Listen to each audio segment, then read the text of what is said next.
Last class हम लोगों ने सम्स नहीं किया था, कॉन्सेप्ट कंप्लीट किया था। उसमें क्या था सर, एक पीवीएफ का कॉन्सेप्ट आया था। PVF is annuity factor, sum of all annuity factor at specified discount rate. ठीक है, 1/1.12 इक्वल टू जितने बार जितना ईयर्स है लास्ट में जीटी, तो पीवी फैक्टर आ जाएगा। कब यूजफुल होगा? The number of cash inflows are equal. Understood? अगर कैश इनफ्लोज इक्वल नहीं है, ठीक है, इक्वल नहीं है, अनइक्वल है, तो पीवीएफ का कोई रेलेवेंस नहीं है। आई थिंक आपको समझ में आ रहा था कि कॉमन क्या लेंगे जब इक्वल ही नहीं रहेगा तो। अरे ना, तो sir instead of throwing PVF into the sums, I made a logical reasoning की क्यों ज़रूरी है पीवीएफ के कॉमन में आ जाता है। Then we came to IRR. IRR में क्या बोला कि sir it's the internal rate of return generated by a project if your IRR is greater than your required rate of return. If your IRR is IRR or discounting rate, if your IRR is 10% and discounting rate is 7%, NPV आएगा कि नहीं आएगा? If your IRR is 10% and the NPV rate is 7%, NPV will be positive or not? Positive or negative? Positive. अगर किसी को लग रहा था कि सर एनपीवी नहीं आएगा, तो इसका मैं रीजनिंग दूँ sir, discounting rate is your required rate, your cost of capital employed. ठीक है, आई थिंक क्लियर है। कॉस्ट ऑफ कैपिटल जब डब्ल्यू एस सी के ई के सी के डी, ठीक है, तो आपका कॉस्ट ऑफ कैपिटल कितना लग रहा है? 7%, और वो प्रोजेक्ट में रिटर्न क्या जनरेट हो रहा है? 10%। ठीक है, आपको जितना चाहिए था उससे ज़्यादा जनरेट करता है, एनपीवी पॉजिटिव आने वाला है।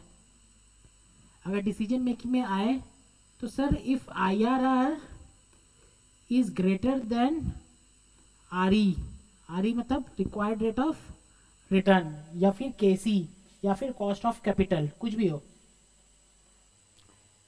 Then the project is viable और not viable? Answer is viable. If your required rate of return is greater than, sorry, if your internal rate of return is greater than the required rate of return, then the project is viable because you will get the NPV as positive. Ulta, if your RE is greater than IRR, then the project is not viable. NPV क्या आने वाला है? Positive या negative? Negative आने वाला है. Understood? It IRR is the internal rate generated by the project. अब वो कैसे आता है sir? Sum of all cash outflow equal to sum of all cash inflow. उसमें से आर ढूंढना है हिट एंड ट्रायल मेथड से. That's the hit and trial method only ना, उसमें आर ढूंढना है. इसका सम्स मैंने एक ही करवाया है, सम्स आगे करेंगे इसका. इट मे बी पॉसिबल जो नहीं होगा वो सम्स, अगर आप ज़्यादा नहीं पूछा होगा तो एक दो सम्स मैं आपको डिटेक्ट करके करवाऊंगा. ठीक है, हाई चांसेस है कि आईआरआर आ सकता है. ठीक है, तो सर आप मेरा जो फर्स्ट पेज था ना जहाँ पे हम लोग लिख रहे थे, जहाँ फर्स्ट पेज में डिसीजन मेकिंग बना रहे थे हम लोग,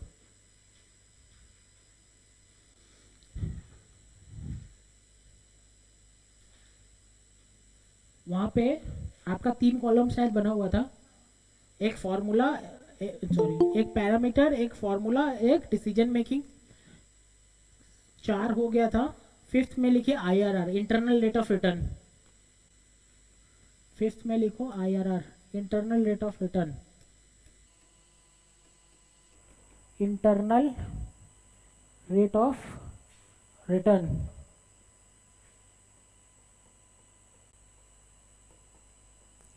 internal rate of return.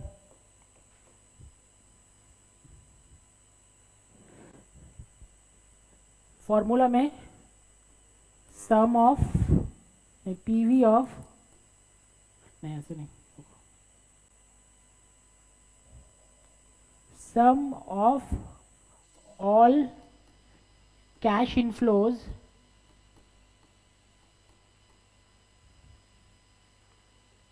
sum of all PV of cash inflows is equals to sum of all PV of cash outflows. ठीक है, यही तो है.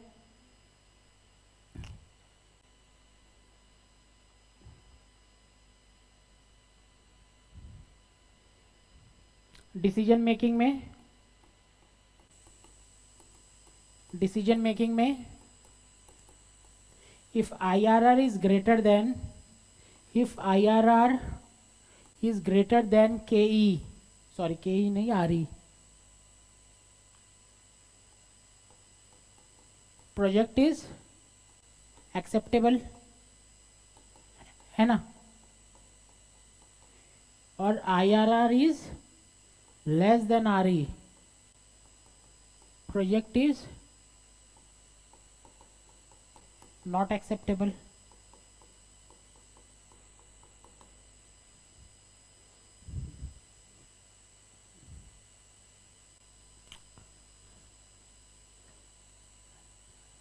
ठीक है, सम्स करते हैं.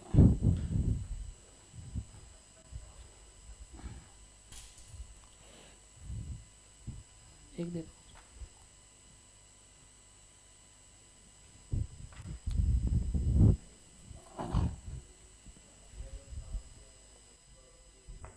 हम्म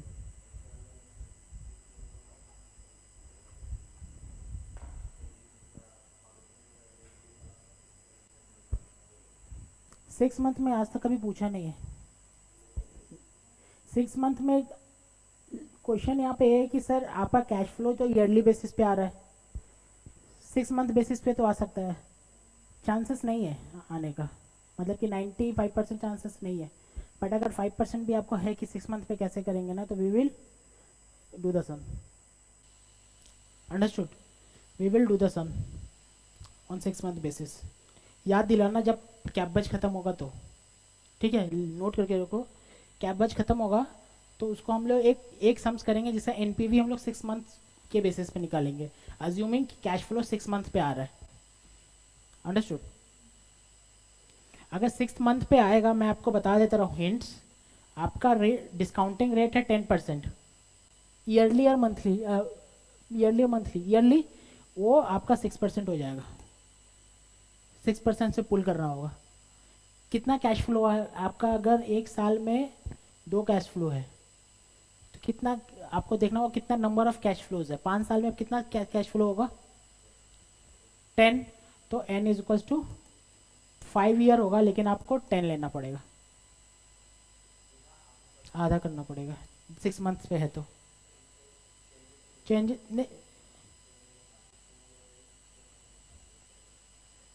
नहीं कैसे होगा आपको. तो देखो, इसके ऊपर हम जाएंगे लास्ट में, ठीक है, जब लास्ट में करेंगे तब करेंगे, बेकार में डाइल्यूट हो जाएगा.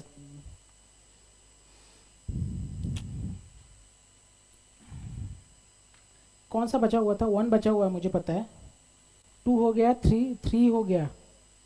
3 में मैंने एक एक्स्ट्रा करवाया था आपको, जिसमें कैश फ्लो इक्वल है. 3 हो गया. हेडिंग दीजिए, हेडिंग दीजिए.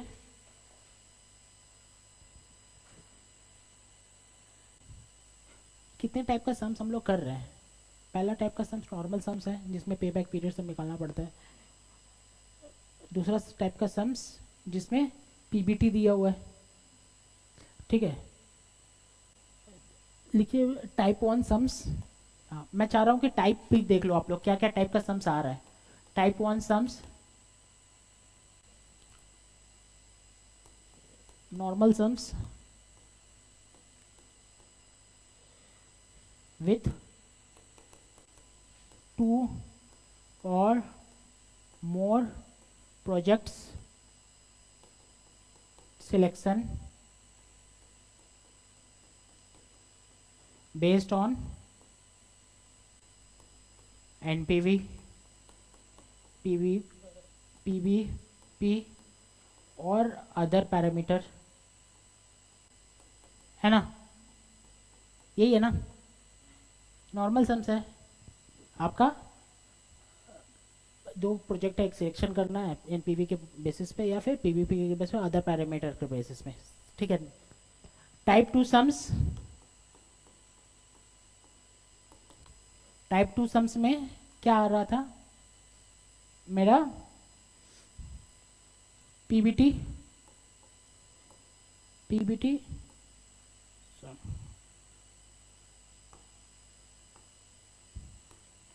PBT plus minus tax plus depreciation is equal to CFAT type sums, यही है ना।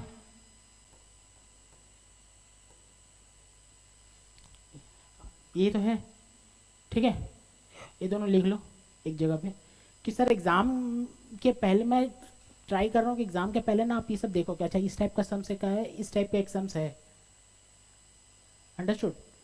तो अब क्या होगा ना, वैरायटी ऑफ सम्स को आप लोग एक्सप्लोर कर पाओगे ना उस टाइम कि हाँ इस टाइप का सम्स नहीं देखा, इस टाइप का सम्स देख लेते हैं एक बार।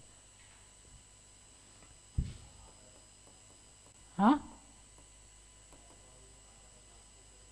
अदर पैरामीटर्स, आपका पैरामीटर्स है ना वो वाला, अरे आप सबको तो पैरामीटर ही है ना, अब आपका एनपीवी, आईआरआर, इससे पैरामीटर है ना, उस पैरामीटर के बेसिस पे डिसीजन देना है, नॉर्मल कैश फ्लो आएगा। Type three, projects with unequal life, ये अभी किया नहीं, अभी करेंगे। Project with unequal life,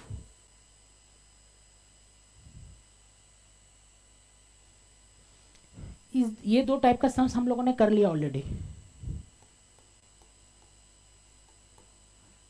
understood.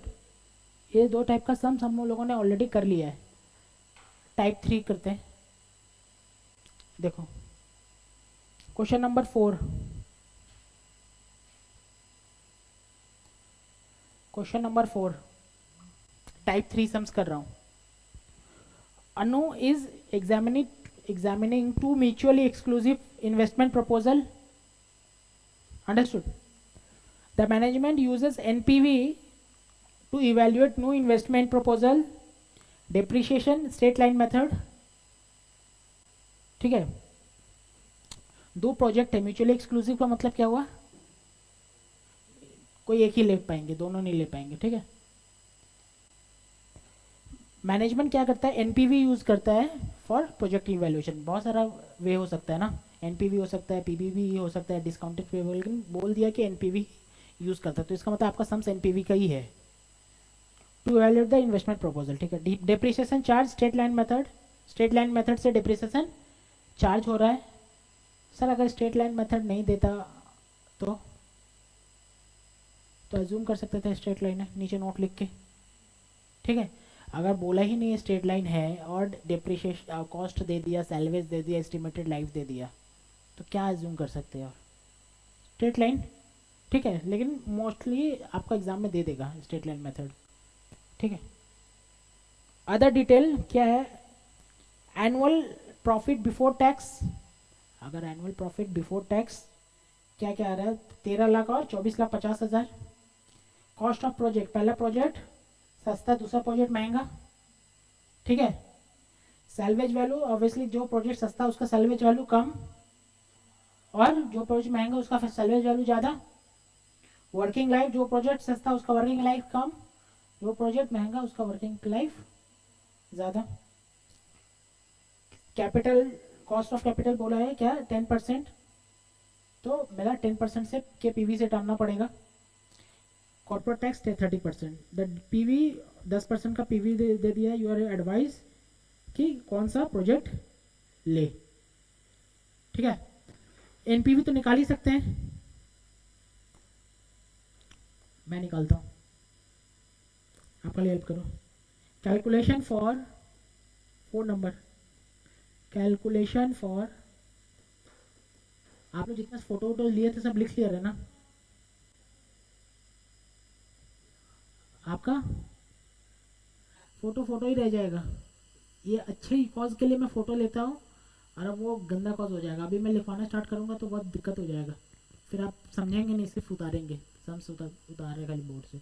ठीक है, तो वो जो अपॉर्चुनिटी है उसको मतलब वेस्ट मत कीजिए। फ़ोटो ले रहे हैं तो घर पे जाके थोड़ा ज़्यादा टाइम नहीं लगता जो मैंने फ़ोटो लिया है। आपने जो फ़ोटो लिया 1 घंटा का मैटर है, वो अभी में आ जाएगा, लेकिन बाद में फ़ोटो मिलेगा नहीं कहाँ पे था। ठीक है, तो आई एडवाइज एवरीवन कि जब मैं सम्स करा रहा हूँ तो चुपचाप देखिए सम्स को, समझे, कोई क्वेरी है तो पूछे वहीं पे। ठीक है, लिखने का काम घर पे भी कर सकते हैं, लेकिन उसको अब्यूज़ मत कीजिए। लिखने का काम छोड़ दिया बाद में तो वो नहीं चलेगा। ठीक है, calculation for annual cash flow,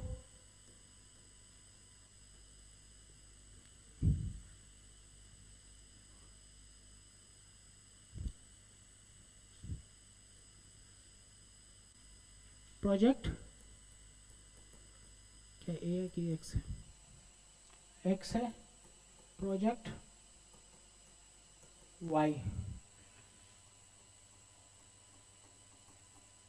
particulars, NPV निकालना पड़ेगा।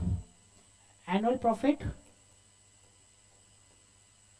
प्रॉफिट बिफोर टैक्स कितना आ रहा है, 13 लाख और 24,50,000। फिर क्या होगा बताओ बताओ, टैक्स लेस करेंगे। ठीक है, less tax at the rate of 30%। फिर ये क्या आ जाएगा, प्रॉफिट आफ्टर टैक्स। अब ये बताओ इसमें से डिप्रिसिएशन लेस हुआ है कि नहीं पहले से, ठीक से बताओ सोच के। इस पे प्रॉफिट बिफोर टैक्स में डिप्रिसिएशन पहले से लेस होके रखा है कि नहीं रखा है, होके रखा है, तभी तो प्रॉफिट बिफोर टैक्स आता है ना। प्रॉफिट बिफोर टैक्स मतलब कि और expenses are already been deducted, all cash और non cash expenses are already been deducted before tax deductions. Tax deduction से पहले ही है, that's the profit before tax. Profit after tax निकाल लो क्या है इसका 30%, ये मैं निकाल दे रहा हूँ, 3,90,000। ये बताओ,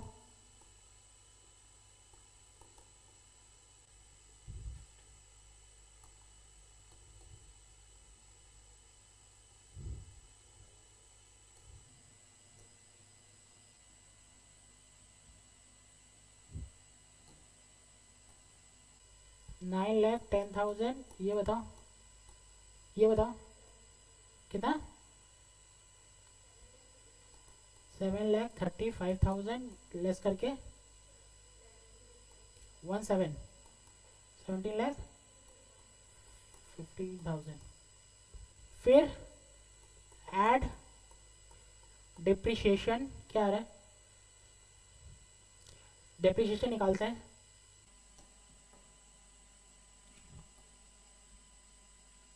workings, calculation for depreciation project X, project x में आपका कॉस्ट क्या है, 13 लाख, ओ सॉरी,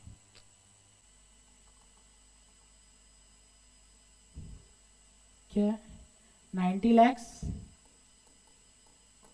माइनस सेल्वेज 1,20,000, 20 ना, बाई 4 क्या आ रहा है,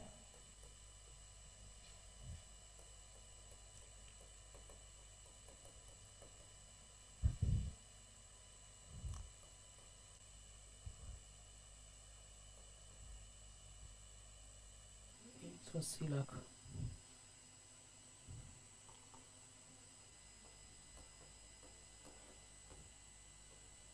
माइनस 150 लाख।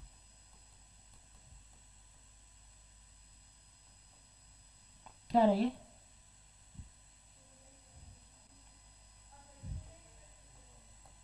20,000। फिर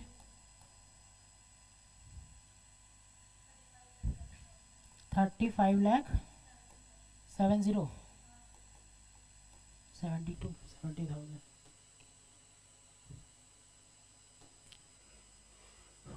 22,20,000 और 35,70,000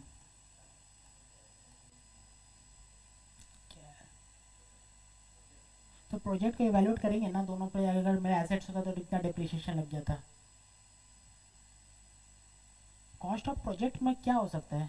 cost of project includes the depreciation also. Cost of project मतलब एक प्रोजेक्ट है उसको करना है, उसको तो मैं मत सोचो कोई काम करना है, इसमें भी जो काम करना है उस पर तो वो लेना पड़ेगा ना, मशीनरी लेना पड़ेगा, उसका कॉस्ट होगा। अंडरस्टूड? अगर मशीन बोल दिया, प्रोजेक्ट बोल दिया, समथिंग मशीन ओनली, मशीन ही है। डिप्रिशिएशन तो वहाँ कहाँ से रहा है इसका? ये एस्टिमेटेड सैलवेज वैल्यू वहाँ कहाँ से रहा है? तो इसी में है। क्या आ रहा है? Profit after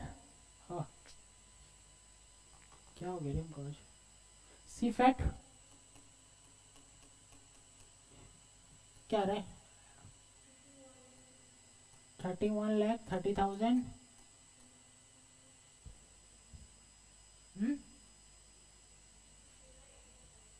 54 lakh 52,85,000।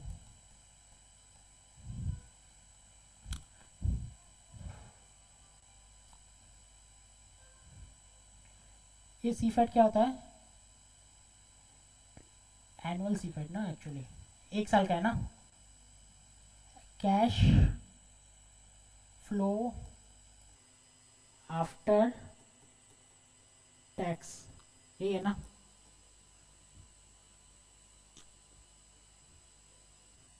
अब क्या इंफॉर्मेशन है सर? ये कितने साल का कैश फ्लो है? 4 ईयर का। सिंगल कैश फ्लो या मल्टीपल कैश फ्लो है? सिंगल कैश फ्लो ये, लेकिन ये सेम कैश फ्लो कितना 5 साल तक आएगा। तो प्रेजेंट वैल्यू एनुटी फैक्टर लगाएंगे,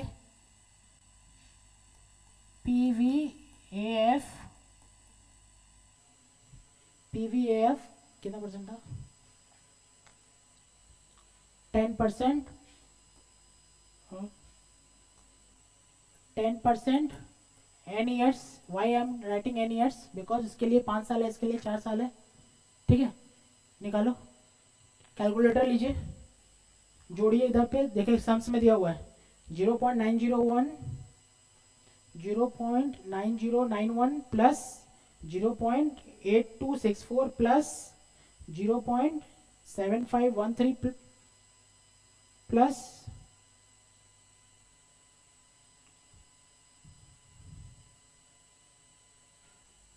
कितना आ रहा है?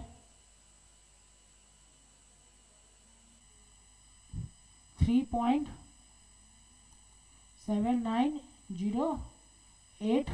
उसके बाद एक और माइनस कीजिए,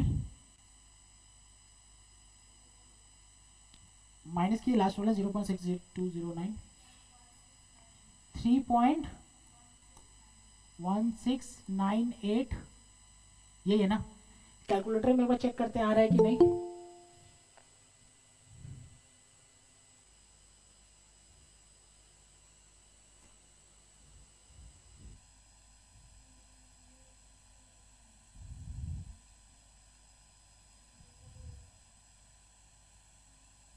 चलो कैलकुलेटर में देखो, 1 डिवाइडेड बाई 1.10 इक्वल टू कितने बार? कितने साल का प्रोजेक्ट था? 4 साल का। 4 बार इक्वल टू 1 2 3 4, लास्ट में जीटी।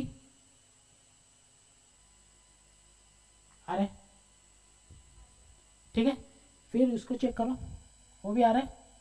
ठीक है, मतलब कि सम्स में दिया, नहीं भी दे रहा तो हम लोग निकाल देते, लेकिन सम्स में दिया तो यूज़ कर लिए। ठीक है, फिर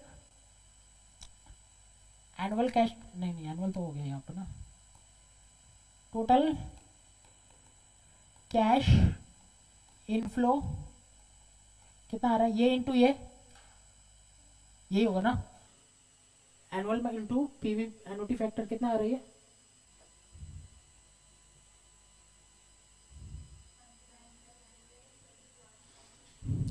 99,21,474 ये वाला 20 लाख 20 कहाँ से आएगा? 2 2 2 करोड़ 2 करोड़ आएगा क्या? 5 3 15 34 34 200 ओह और 2 करोड़ है क्या? 200343780 सही है सर। ये मेरा टोटल कैश फ्लो फॉर कितने साल के लिए? 4 and 5। ऊपर वाला cash flow for single year. आज कैलकुलेशन समझ में आ रहा है ना? तो सर ये कैश फ्लो आएगा, फिर लास्ट में क्या आएगा? Salvage value. सैल्वेज वैल्यू भी तो आएगा ना। सैल्वेज को मैंने लेस कर दिया ना यहाँ से, आ रहा है समझ में? सैल्वेज को लेस कर दे तो add PV of salvage value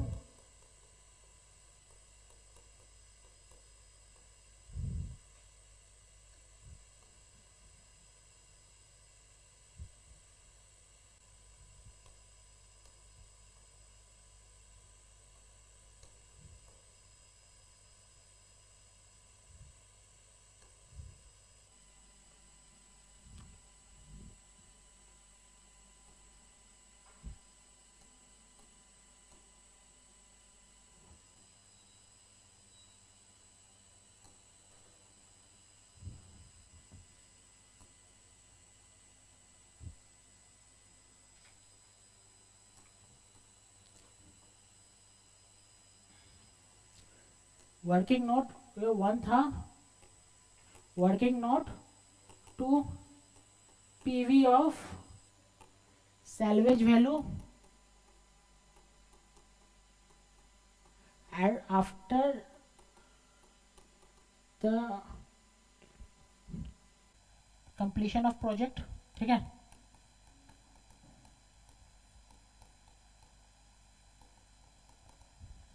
project X project Y. PV क्या है? सैल्वेज वैल्यू क्या है? 1,20,000 1,50,000 इंटू PVIF 10%। लाइफ क्या है? 4 years। देखो समझ में आ रहा है क्या?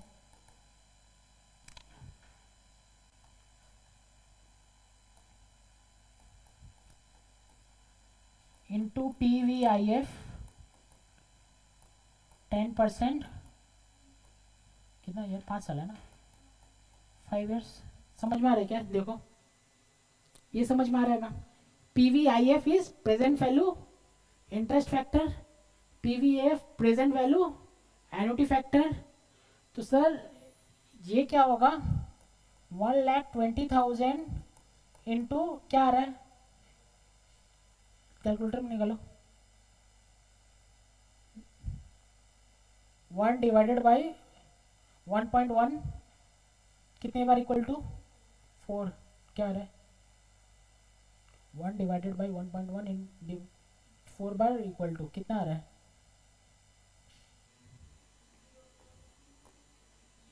नहीं जीटी क्यों करना है? इंटरेस्ट फैक्टर है ना। 0.683 यही दिया हुआ था क्या? दिया हुआ है क्या समझ में? 0.683 तो कितना हो रहा है ये? 81,960। ये बताओ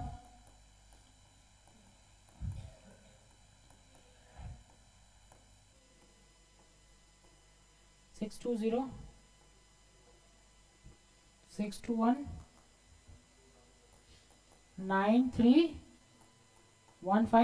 नहीं, 0.683 621 93,150 आ रहा है? समझ में?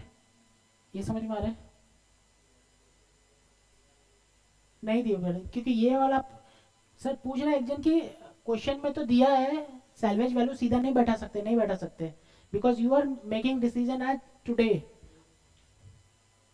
हाँ हाँ, मैंने देखो कैलकुलेट करने में इंटरेस्ट लिया हुआ है, मैंने कैलकुलेट करने बोला जस्ट फॉर योर कॉन्फिडेंस, ठीक है।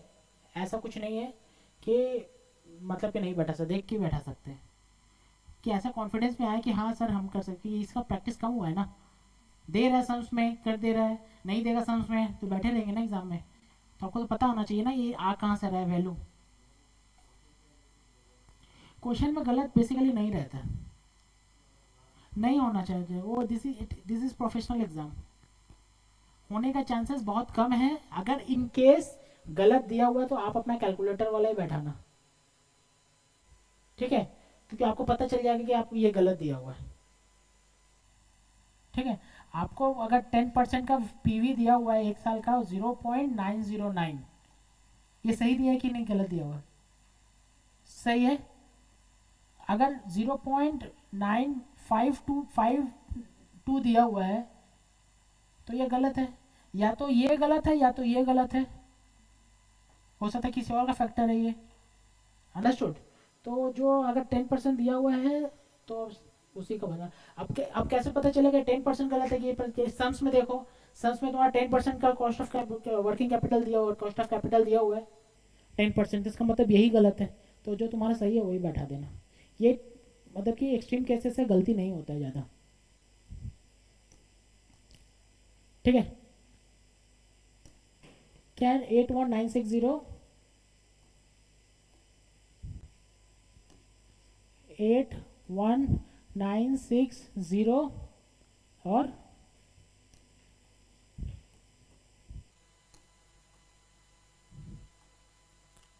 93150,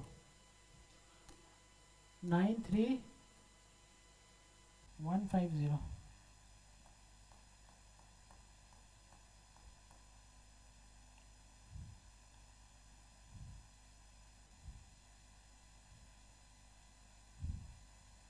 93150,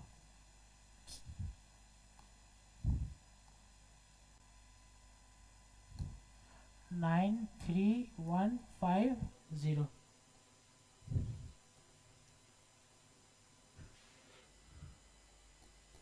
टोटल कैश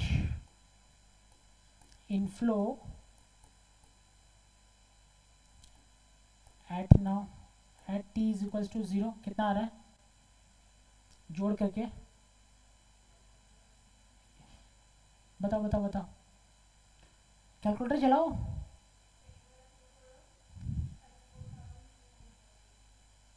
2 करोड़, 2 करोड़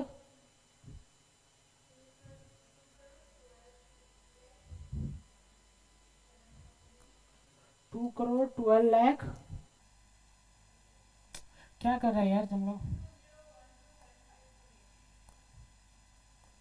20 2012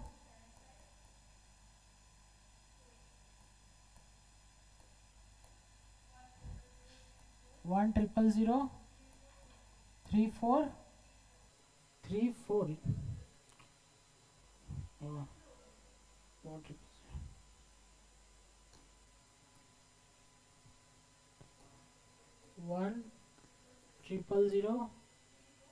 1000334, ये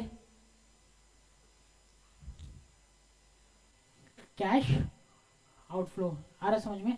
सर अगर अगर बोलता है कि वर्किंग जो तुम्हारा प्रेजेंट वैल्यू सैलवेज है उस पर टैक्स लगेगा तो क्या करते इसका 30% लेते हैं। क्वेश्चन में अगर बोलता है कि आपका जो सैलवेज वैल्यू आने वाला है at T equals to 5, that's the cash inflow ना, that will be treated as your income. तो इनकम है तो इसको आपको टैक्स देना पड़ेगा। तो मेरा कैश इनफ्लो कितना होता है इसका 70%, यही होता ना, सब तो दे सकता है ये बात। देन टोटल कैश इनफ्लो आ गया लेस कैश आउटफ्लो, आउटफ्लो कितना बताओ, 90 lakhs, 1 करोड़ नहीं है, 1 crore 80 lakhs. NPV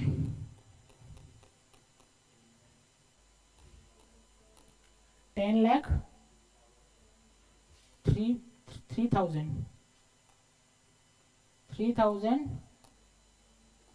434. ये बताओ,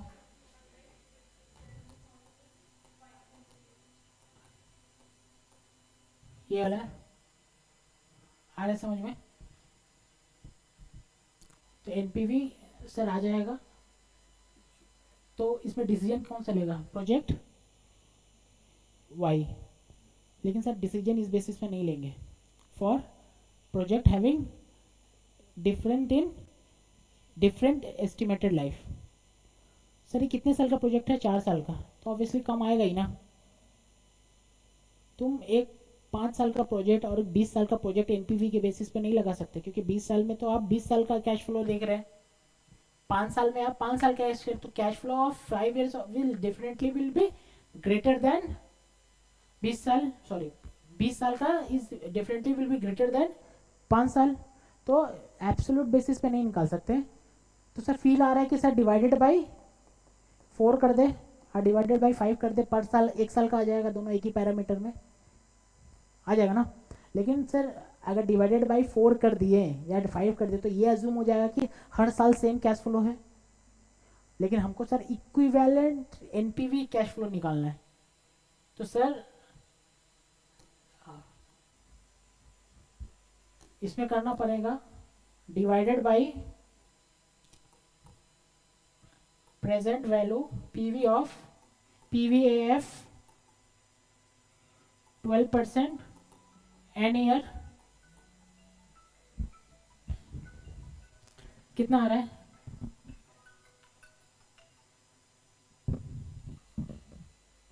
3.1698, देखो ऊपर में 3.7908।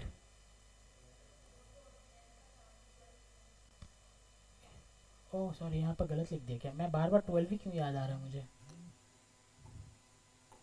ठीक है, फिर इक्विवेलेंट वी ए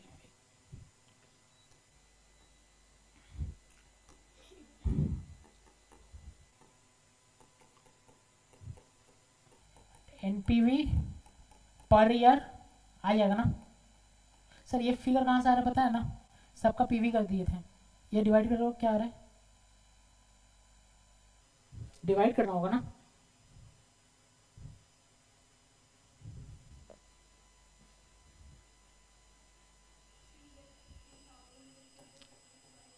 $655, ये ठीक है, ये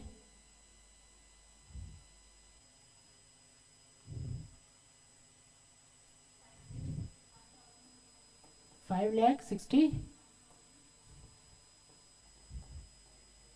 ठीक है। अब डिसीजन ले सकते हैं, ठीक है।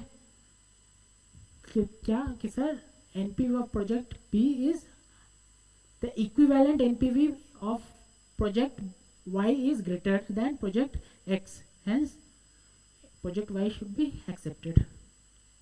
अंडरस्टूड? क्या बोले? चलो लिखिए, ये वाला सम्स एक बार कॉपी कर लीजिए। हाँ, ये समझ में आ रहा है कि नहीं? ये वाला सम्स ऑनलाइन क्लास समझ में आ रहा है? ये वाला सम्स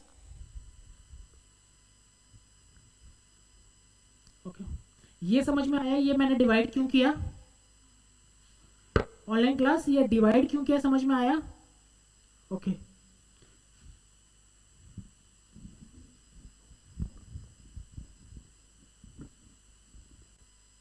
सर मेरा एक डाउट है।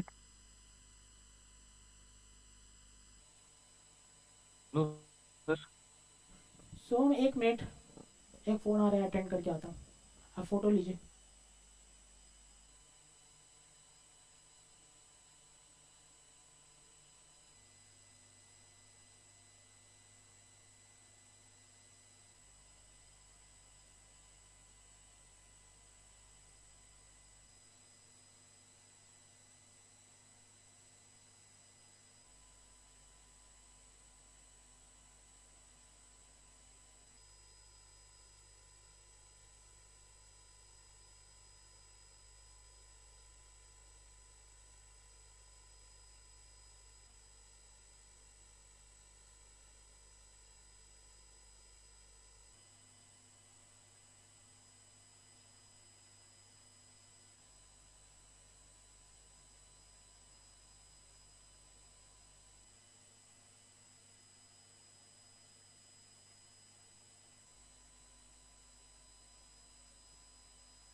आए समझ में? सोवन जी सर, मेरा एक डाउट है सर। हाँ हाँ बताइए। इस शीट को थोड़ा ऊपर करिए ना, वो ऊपर का देखना था।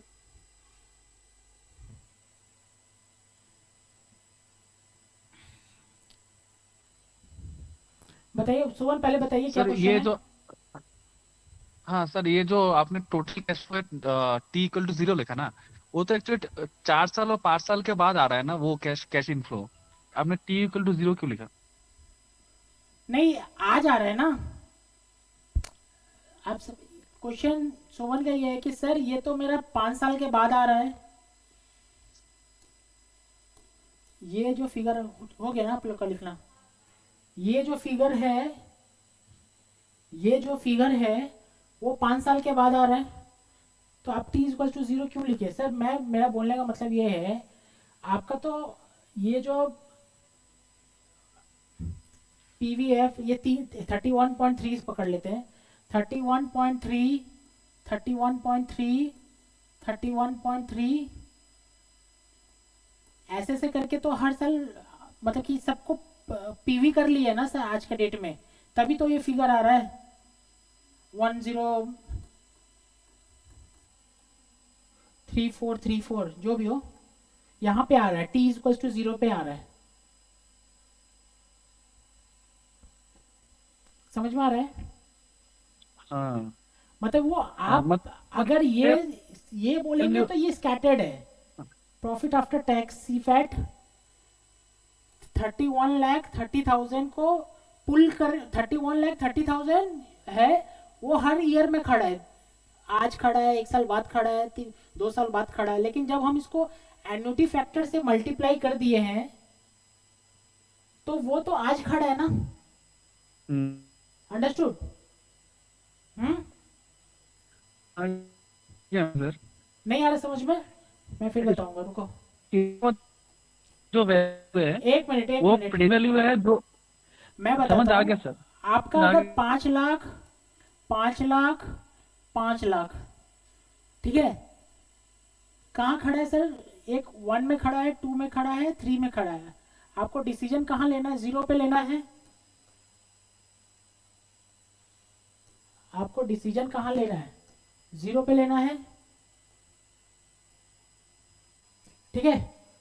तो सर अगर मैं इसको करूँ 10% के हिसाब से, तो 5 इंटू बताओ, 5 इंटू 0.906 10% के हिसाब से वो पुल करूँ, क्या आ रहा है ये? 5 डिवाइडेड बाई 1.10 क्या आ रहा है?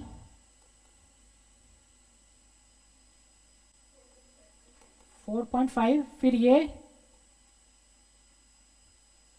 5 डिवाइडेड बाई 1.10 का पावर में 2,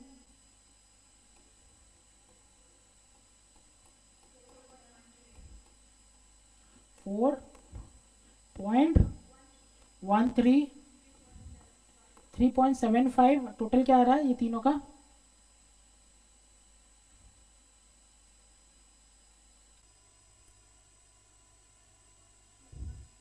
$12.38 कहाँ खड़ा है सोवन?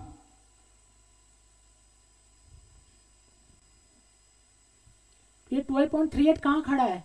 एन नंबर ऑफ ईयर्स में या टी इक्वल टू 0 में? हाँ, टी इक्वल टू 0 में सर। बस वही मैंने किया, मैंने सबको पुल कर दिया था। मैंने इसको क्या किया, 5 इंटू 0.909 प्लस 0.826, यही है ना, 0.751 सबको जोड़ा, और क्या रही तीनों जोड़ के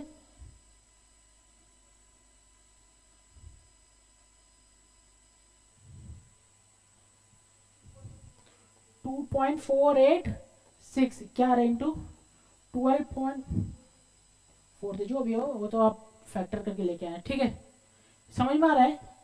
तो सर मैंने इसको इंटू कर दिया ना, तो ये यहाँ पे आ गया टी इक्वल टू 0 में। समझ गया समझ में आया? जी। आपको समझ में आया? मतलब ये, हाँ सर, ये मतलब क्या बोलिए? ये मतलब 5 साल के तो कैश इनफ्लो होगा, हाँ, यही है 5 ना साल सर? का कैश फ्लो पुल करके एट टी इक्वल टू 0, ये है, हाँ, समझ गया। ठीक है। और किसी को कुछ डाउट?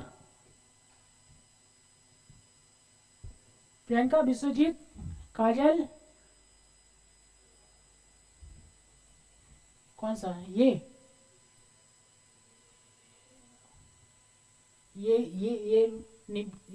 कैसे? देखो, ये क्लियर है?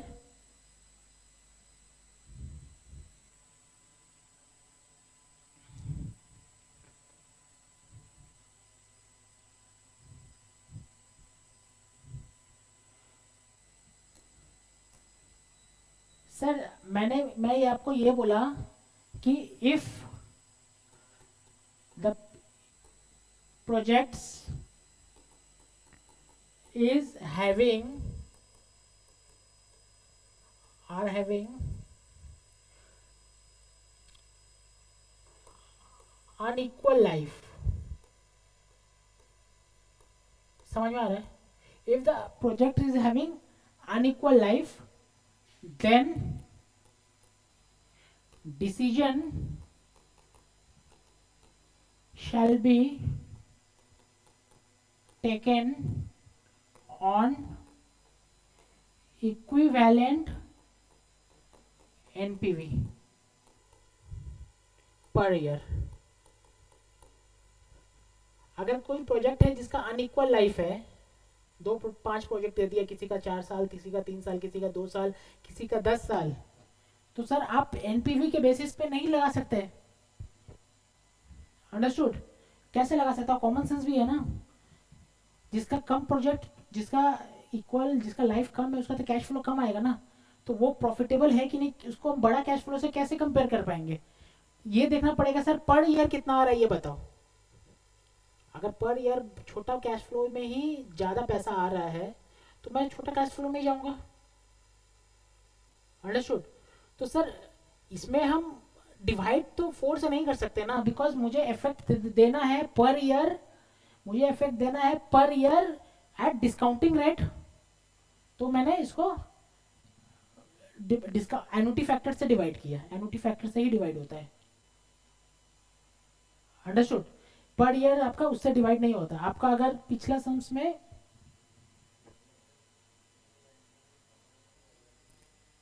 ये एन्युटी नहीं पर ईयर है, ये एन्युटी है. ये तो हर साल का है ना, 5 साल का है ना जोड़ करके.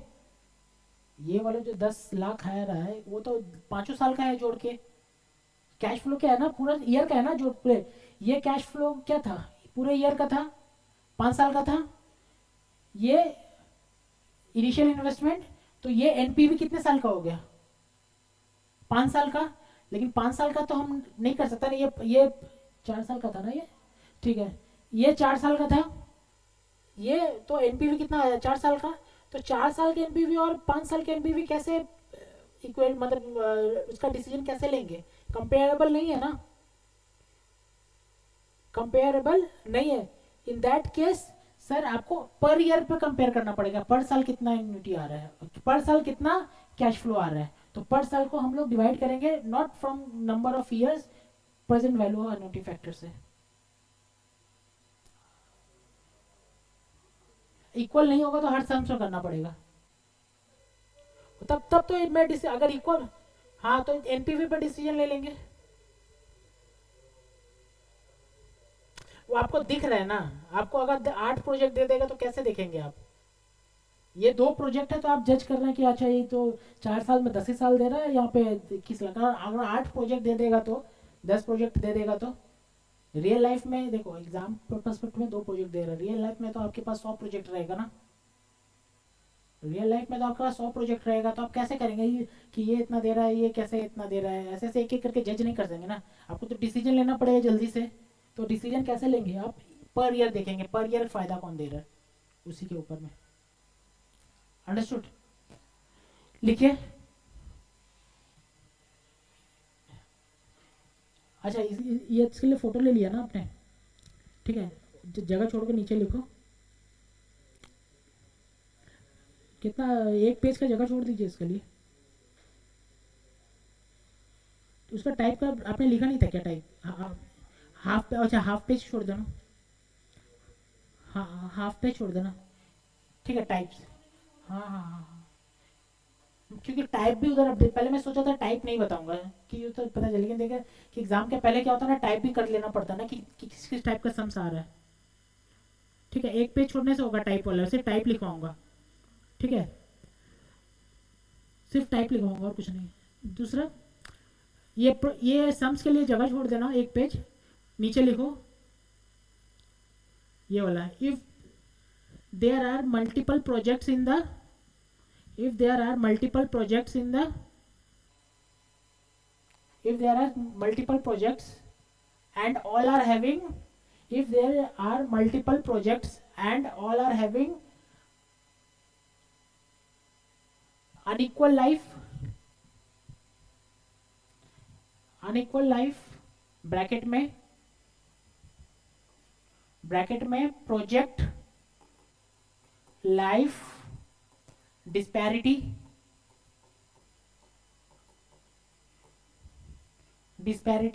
understood, project life disparity, then the decision shall be taken on, then the decision shall be taken on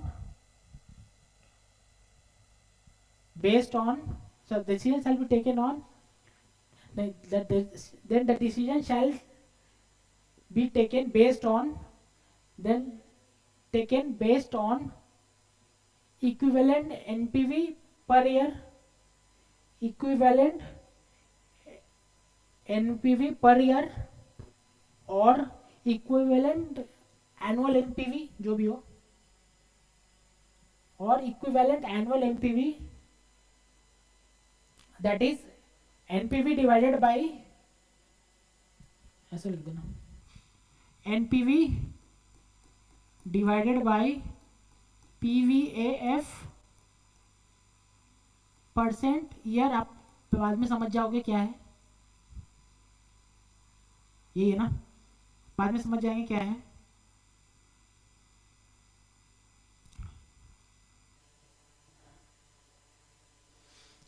ठीक है, ऑब्वियसली नीचे, obviously the project having, obviously the project having higher equivalent annual NPV, higher equivalent annual NPV will be selected, annual NPV, obviously the project having higher equivalent annual NPV would be selected। ठीक है, type 3 में आपका था life disparity से, वो मैंने करवा दिया। ठीक है, type 4 decision based on incremental, type 4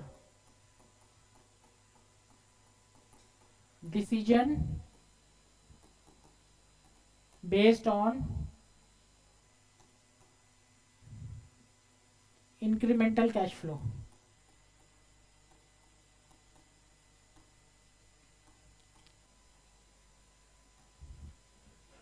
देखो बहुत इजी है,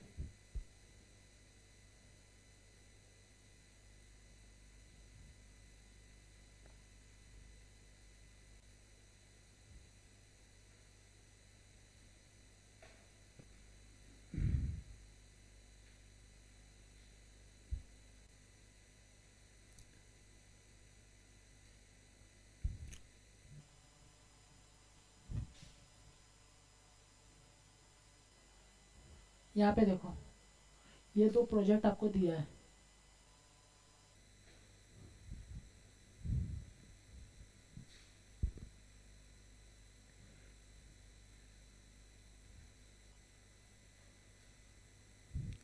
यहाँ पे देखिए ये दो प्रोजेक्ट आपको दिया है, सम्स नहीं है अभी, लेकिन अभी इसमें सम्स कराते हैं हम लोग।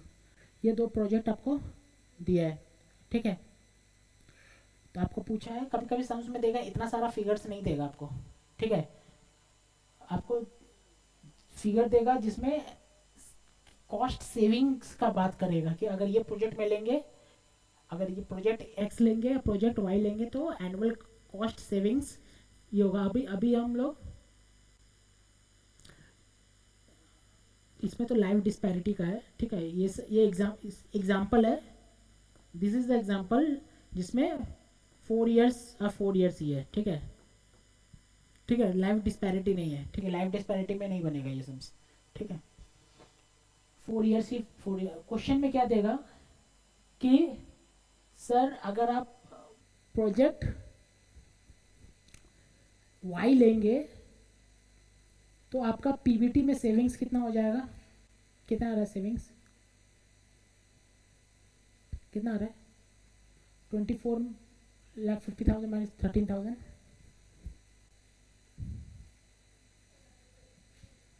11,50,000।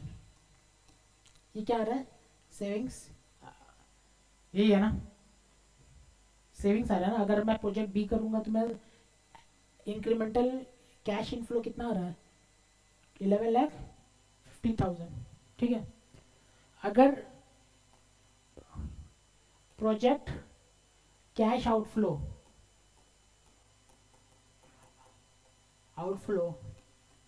Project B minus project A, B कितना था, प्रोजेक्ट बी कितना था 24,50,000, 1,80,00,000 था, आउटफ्लो बता रहा है प्रोजेक्ट बी का।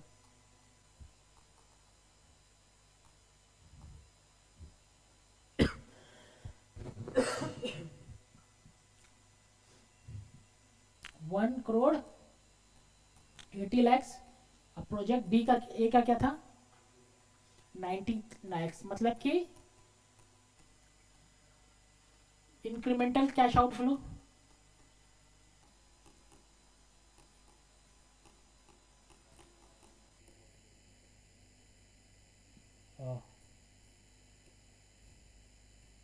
ये है ना 90 lakhs, ये है क्या, समझ में आ रहा है क्या।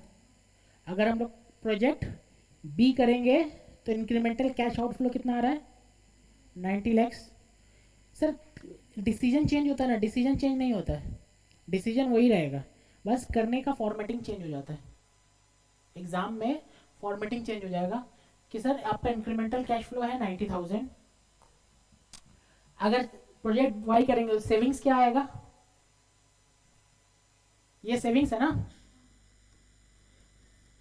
सेविंग्स इन कैश इनफ्लो कितना आ रहा है 11,50,000। फिर इस पे टैक्स के सेविंग क्या आ जा रहा है,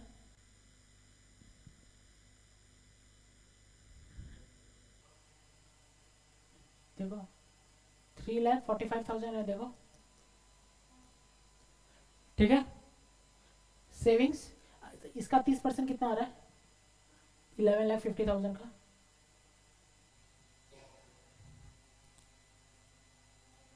$3,45,000 ही आ रहा है। इसका मतलब कि सर अगर ये नहीं दिया रहता ये दोनों कैश फ्लो तो भी निकाल देते सेविंग्स इन इनकम टैक्स, ठीक है। फिर नहीं सॉरी सेविंग्स नहीं एक्स्ट्रा, ये तो एक्स्ट्रा कैश है ना, अगर बी लेते तो एक्स्ट्रा टैक्स देना पड़ता है इतना, सेविंग्स इन टैक्स नहीं है, बी लेते तो इतना एक्स्ट्रा टैक्स देना पड़ता। फिर मतलब कि सर आप अगर प्रोजेक्ट वाई लेते तो 24,50,000 आता, प्रोजेक्ट एक्स लेते तो 13 लाख आता, तो सेविंग्स हो जाता कितना 50,000। प्रोजेक्ट वाई लेते तो टैक्स देना पड़ता 7,35,000, प्रोजेक्ट एक्स लेते तो 3,90,000, तब तो एक्स्ट्रा टैक्स कितना देना पड़ रहा है, वही है ना कि सर अगर मेरा एक्स्ट्रा प्रॉफिट ये है तो एक्स्ट्रा टैक्स मुझे 3,45,000 देना पड़ेगा।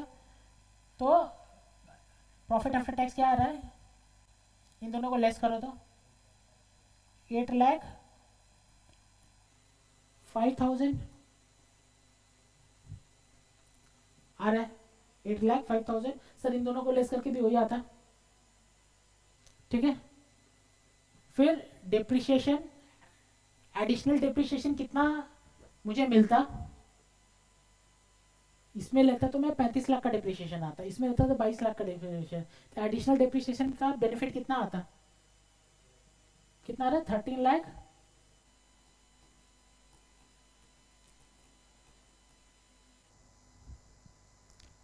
आ रहा है 13,50,000। तो इंक्रीमेंटल कैश फ्लो कितना आता ये जोड़ के 21,55,000 यही आ रहा है ना, यही आ रहा है ना 21,55,000। फिर ये वाला मेरा 4 साल 5 साल का, ये 4 साल का है, ठीक है। इंक्रीमेंटल उसमें ऐसा नहीं देगा, इक्वल लाइफ देगा। तो हमको एक कोई भी एक फैक्टर लेना पड़ेगा, ठीक है। कोई भी एक फैक्टर लेना, ये तो सम्स है नहीं ना, ये तो मैंने जानबूझ के बना रहा हूँ मैं सम्स, ठीक है। तो एक फैक्टर मेरा मन हम इन दोनों को 4 साल ही ले लेते हैं, तो अब से यहाँ से आने वाला नहीं है वैसा कुछ, ठीक है। बताओ ये इंटू 3.1698 क्या आ रहा है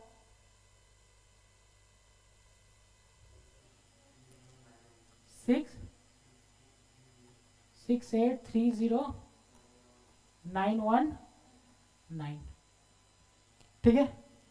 तो सर ये मेरा इंक्रीमेंटल, ऑब्वियसली इन दोनों को लेस करके नहीं आने वाला ये वाला, ठीक है। इंक्रीमेंटल है। और फिर ये क्या है, मतलब कि फिर इसके बाद क्या है आपका सेविंग्स इन सैल्वेज। इसका सैल्वेज कितना था, लेकिन सैल्वेज तो मेरा पीवी फैक्टर से आया है, ठीक है। पीवी फैक्टर, चलो हम सैल्वेज को इग्नोर कर देते हैं, सैल्वेज इग्नोर कर देते हैं। अगर सैल्वेज होता तो क्या फर्क पड़ता है, इसमें ऐड कर देते savings in salvage, extra savings बोल के। तो सर मेरा कैश आउटफ्लो कितना है, net cash outflow 68 lakh, net cash inflow sorry net cash outflow 90 lakhs, net cash inflow 60 lakhs 68 lakhs, then the project is viable or not viable, not viable,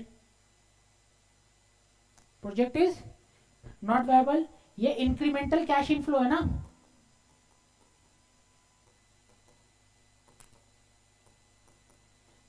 ये है ना, that's ये क्या है इंक्रीमेंटल कैश इनफ्लो। किसी को समझ में नहीं आ रहा तो देख लो, हर जगह ऊपर से मैं इंक्रीमेंटल लेके रखा है। और ये क्या है इंक्रीमेंटल कैश आउटफ्लो, मतलब outflow obviously greater than inflow, then the project is not viable. यही है ना, समझ में आ रहा है, ऑनलाइन क्लास समझ में आ रहा है। आंसर में तो फर्क नहीं पड़ेगा, क्योंकि बोला आंसर में तो फर्क नहीं पड़ेगा सर, आंसर में फर्क नहीं पड़ता जब दोनों का इक्वल लाइफ होता, दोनों का इक्वल लाइफ होगा तभी तो आंसर में फर्क नहीं पड़ेगा। तो वही तो मैंने बोला ना, मैंने सम्स से जबरदस्ती बनवा दिया यहाँ पे, सम्स है नहीं एक्चुअली ये, और ये लॉजिकली ये सम्स में आना भी नहीं चाहिए। ये तो मैंने बोर्ड पे सम्स किया था, और ये मुझे ये कॉन्सेप्ट आपको सिखाना था इंक्रीमेंटल वाला।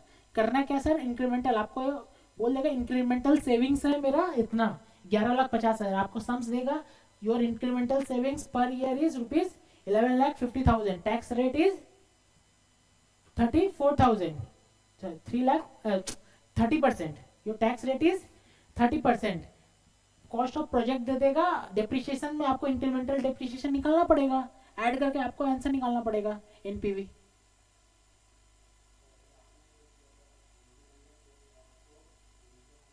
हाँ, प्रोजेक्ट बी को चूज नहीं करेंगे।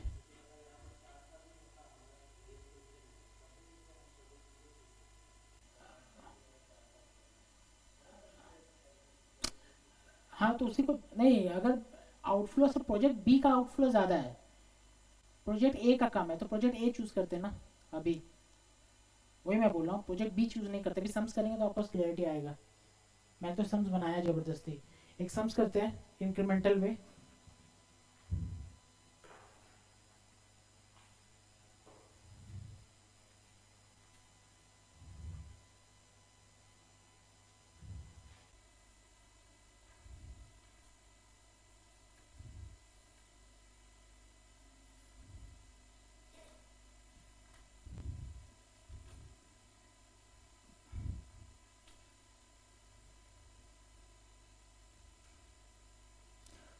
Question number 18, question number 18, model limited. Question number 18,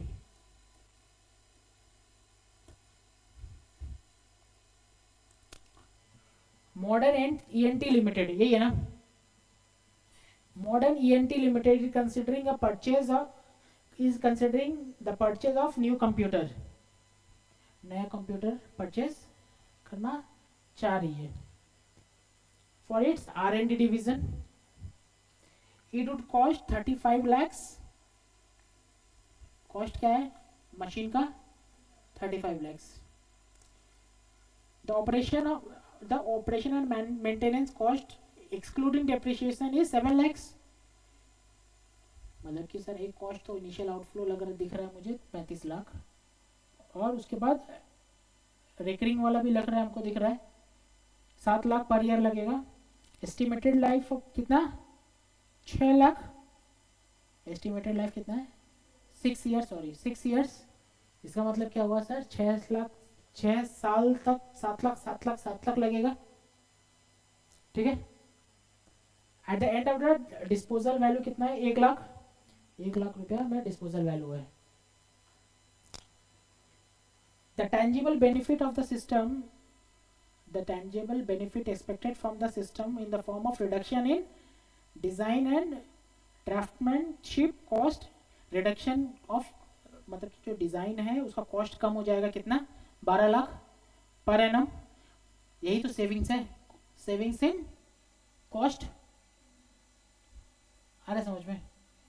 ये क्या है बोला गया? The tangible benefit expected from system, जो नया सिस्टम लेगा ना उसमें क्या बेनिफिट आएगा? In the form of reduction in design and development draftmanship cost.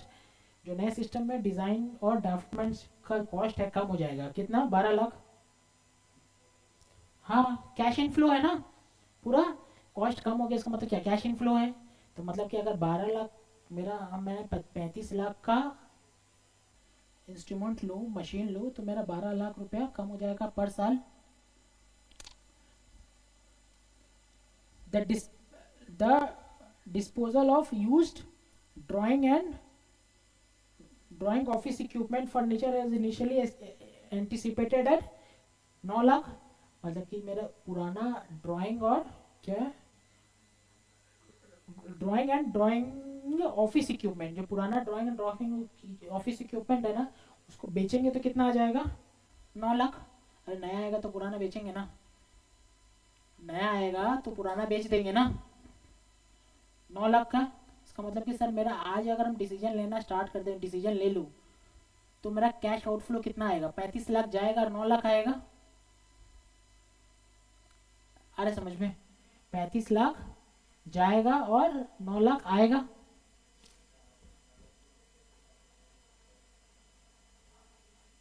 हाँ 35 लाख का सिस्टम खरीदे हैं और आज बेच देंगे 9 लाख फॉर पुराना वाला सिस्टम।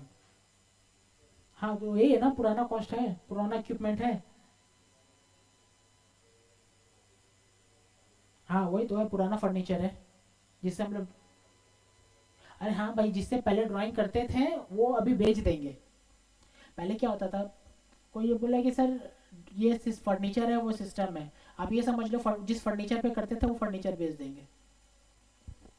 हो सकता है कि पहले मैनुअल इंटरवेंशन था, टेबल पे करता था आदमी, तो टेबल वाला आदमी जो आदमी है उसको हटा देंगे, 12 लाख बचेगा, टेबल बेच देंगे, 9 लाख आ जाएगा, ठीक है। तो आज के डेट में मेरा क्या बचेगा? 35 लाख सिस्टम का जाएगा और 9 लाख आएगा। 35 माइनस 9 26 लाख, 26 लाख का आउटफ्लो है, और फिर 12 लाख का एनुअल आउटफ्लो है। कितने साल तक? 6 साल तक।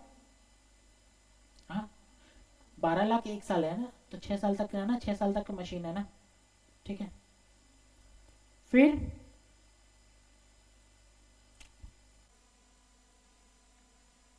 capital expenditure in R&D would propose 100% write off for tax purpose, best है। कहाँ देख रहे हैं? सम्स और बुक में भी है क्या? बोला है कि सर जो कैपिटल एक्सपेंडिचर है, जो कैपिटल एक्सपेंडिचर किए हैं 35 लाख का, वो 100% टैक्स फ्री है। टैक्स फ्री नहीं है, उसका एक्सपेंडिचर क्या होगा, 100% अलाउ हो जाएगा, मतलब कि डिप्रिशिएशन का कोई बात नहीं है। आ रहा समझ में? सर जो 35 लाख का हम लोग फर्नीचर लेंगे ना, वो वो डिडक्शन अलाउएबल है।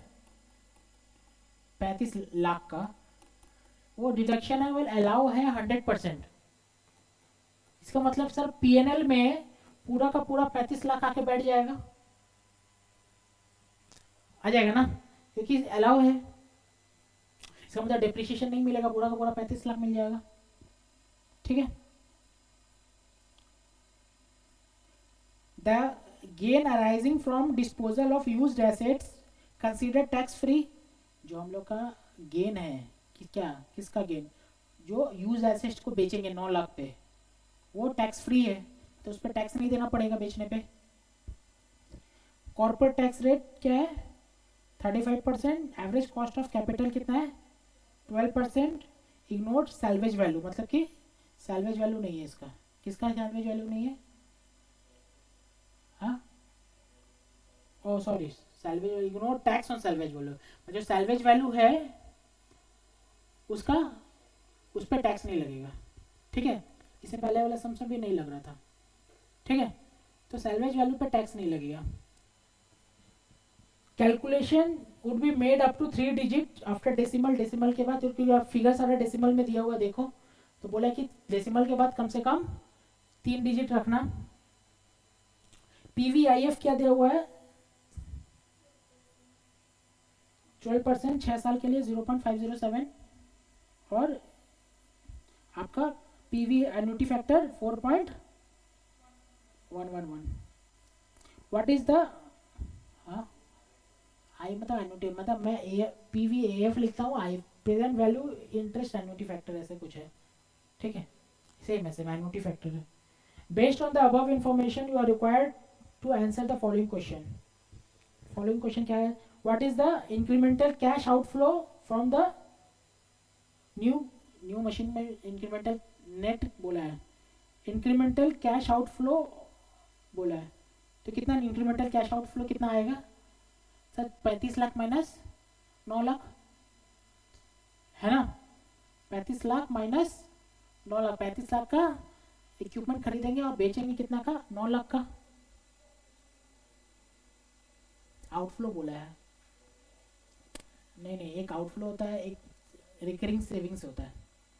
मेरा कैपिटल आउटफ्लो बोला है, कैपिटल आउटफ्लो बोला कि एक जन बोला कि सर ये 12 लाख भी तो इंक्रीमेंटल है, मतलब कि मेरा इनफ्लो है।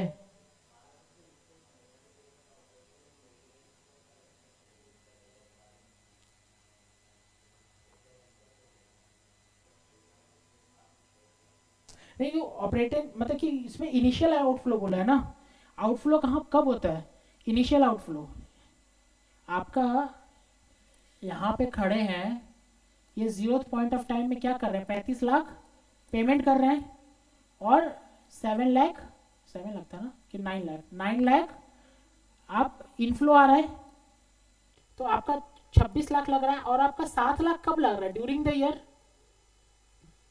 तो आपसे क्वेश्चन पूछा है कि सर ये क्या है, कैश आउटफ्लो कितना है, तो 26 लाख है। What is the total amount of present value, present future cost saving का प्रेजेंट वैल्यू क्या है, वो तो बनाना पड़ेगा। ठीक है, लिखो cash outflow,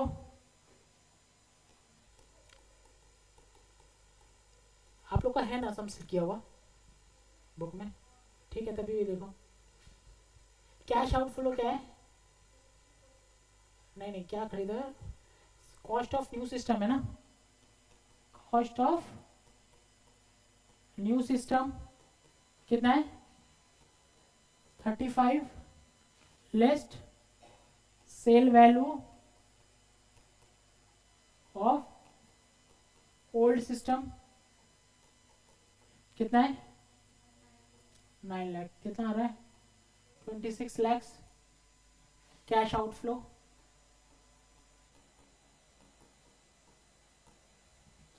incremental cash outflow, आ रहा समझ में? इंक्रीमेंटल कैश आउटफ्लो, तो cash inflow, cash inflow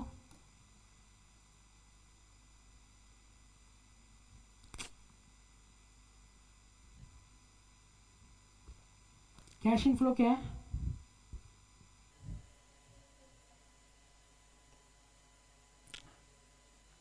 annual savings, कितना एनुअल सेविंग्स है? 12 लाख लेस ऑपरेशनल, क्या लिखा हुआ है? Operation and maintenance cost, operation and maintenance cost कितना? 7 लाख, 5 लाख सेविंग्स, क्या बोल सकते हैं? नेट सेविंग्स, या लिख सकते हैं पीबीटी, देखो आ सकते हैं ना। फिर लेस क्या? टैक्स कितना है? 35% है ना? कितना आ रहा है?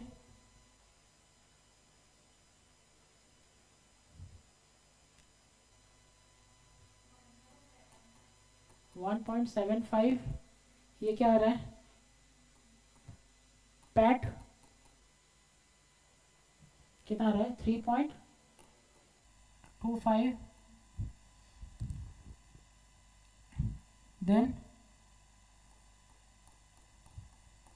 PVAF 12%, कितना साल है? 6 years, कितना आ रहा है? 4 पॉइंट, फिर ये क्या आ रहा है?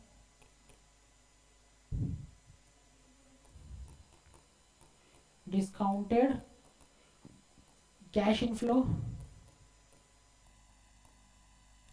बताओ। 13.360, देन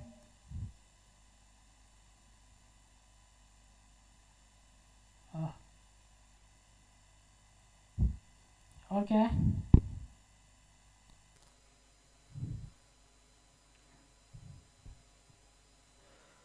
इसका 6 साल 9 आपका 507, कैपिटल एक्सपेंडिचर अलाउड,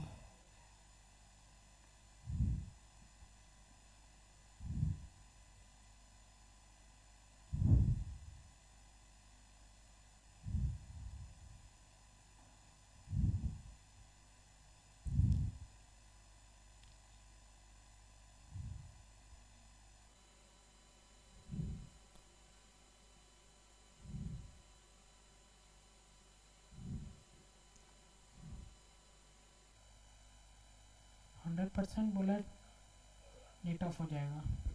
100% अलाउ है ना? टैक्स, तो उसका टैक्स भी बच जाएगा। अगर मेरा 100% अलाउ है कोई भी एक्सपेंडिचर, तो इसका डेप्रिसिएशन नहीं मिलेगा।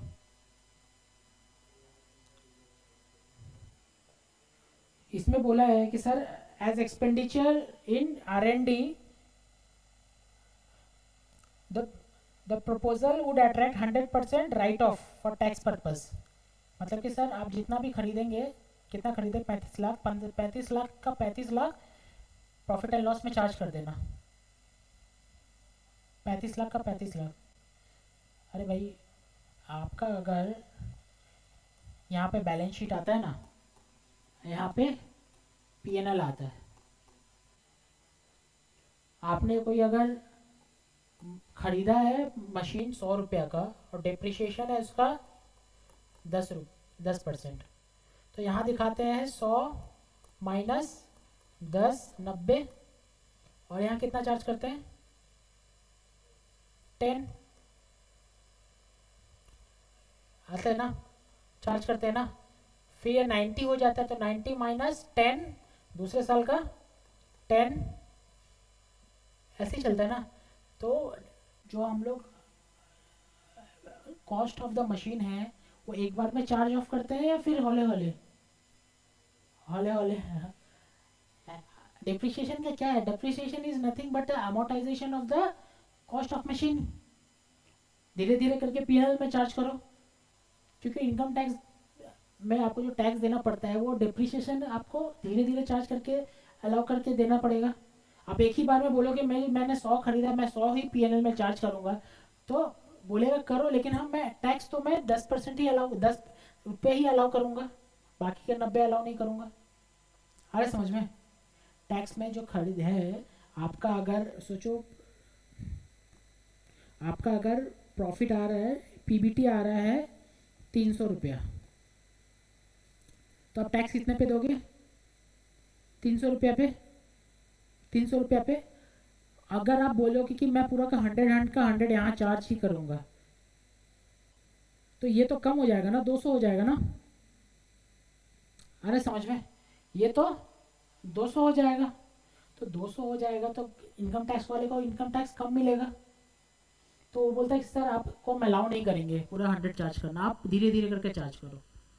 लेकिन इसमें बोला है कि सर 35 लाख में क्या है कि आपका पूरा का पूरा डिप्रिसिएशन हम मैं अलाउ, पूरा का पूरा कॉस्ट मैं अलाउ कर दूंगा।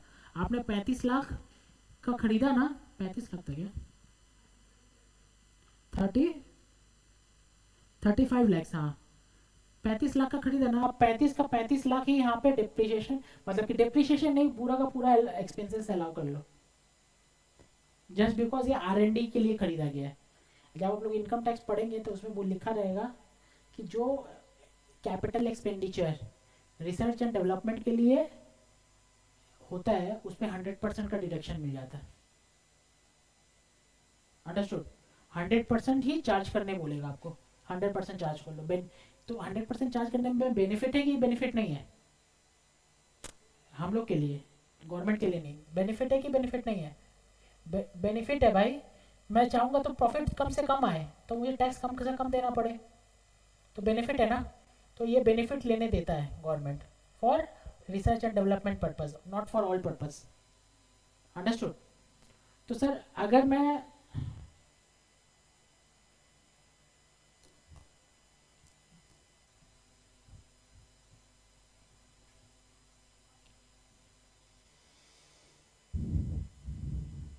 अगर मैं इसका जो बेनिफिट आया 35 लाख का, टैक्स मेरा क्या होगा? बचेगा, टैक्स बचेगा, तो वो भी मेरा कैश इनफ्लो ही है।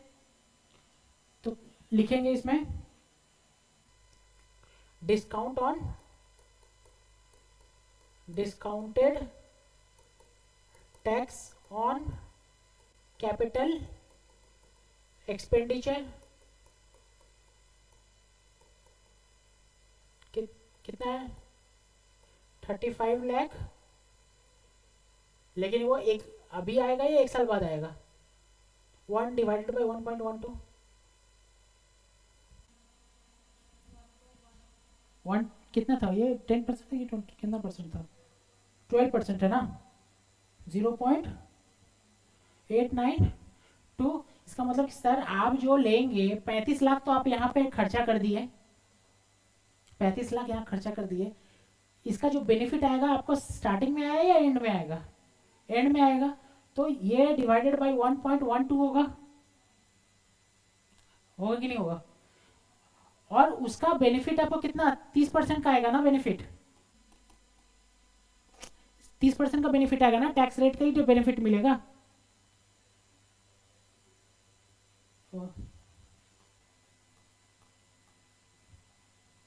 35% क्या आ रहा है?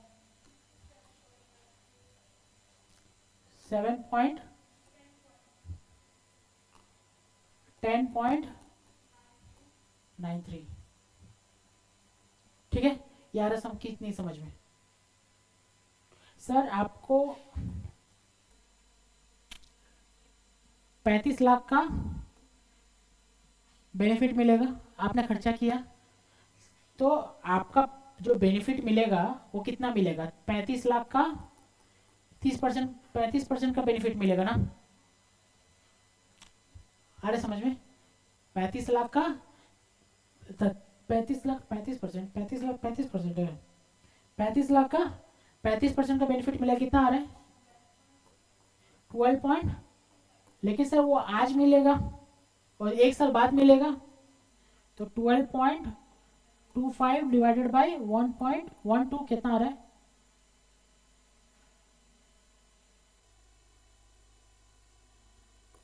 10 पॉइंट।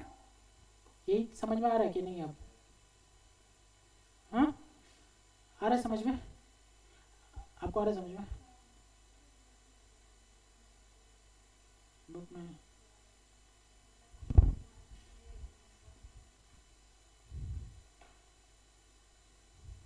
पता नहीं, बुक में भाई इनटू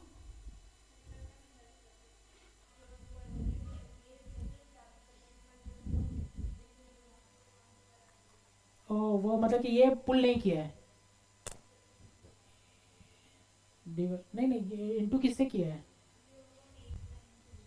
एक ही है, आंसर तो सेम ही आ रहा होगा।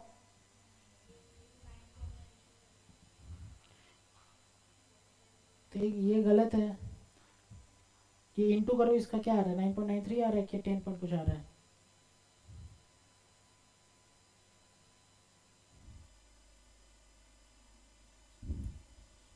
मिस प्रिंटिंग है वहाँ पे। आ रहा है समझ में? ऑनलाइन क्लास समझ में आ रहा है क्या?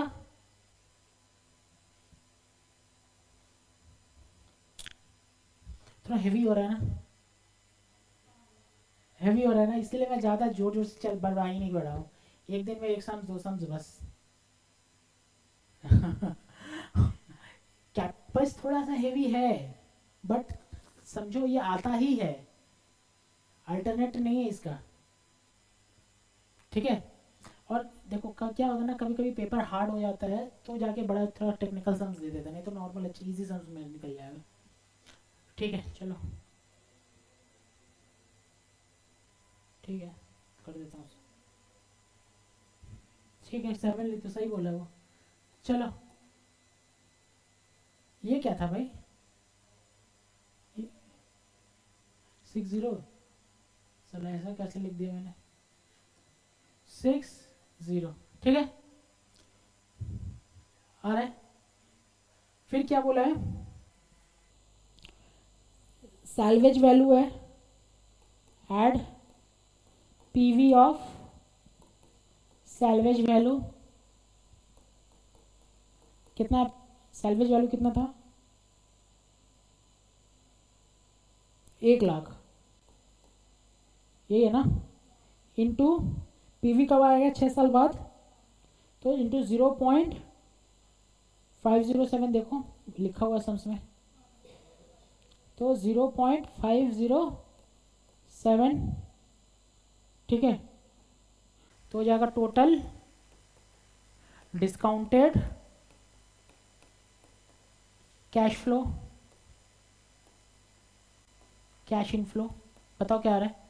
13.30360, 10.937, 24.04 आ रहा है, 24.804।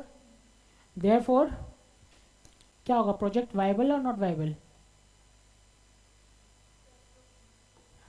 हाँ,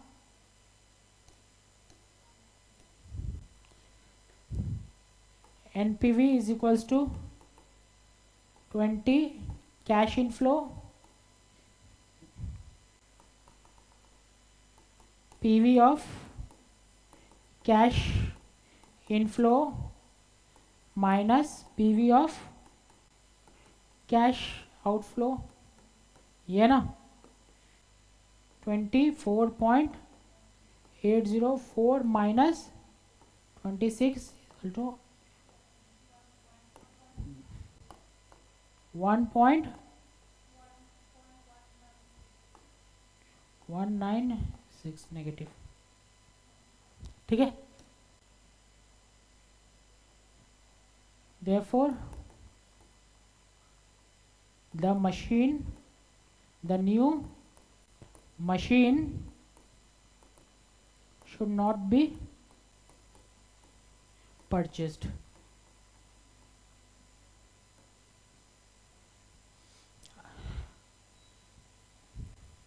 क्या हुआ?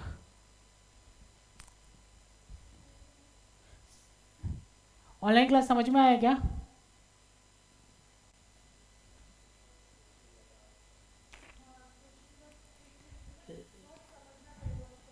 अच्छा, नहीं समझना नहीं पड़ेगा, थोड़ा आप सम्स करते रहोगे ना। तो देखो क्या चीज़ है, एक तो टैक्स बेनिफिट है,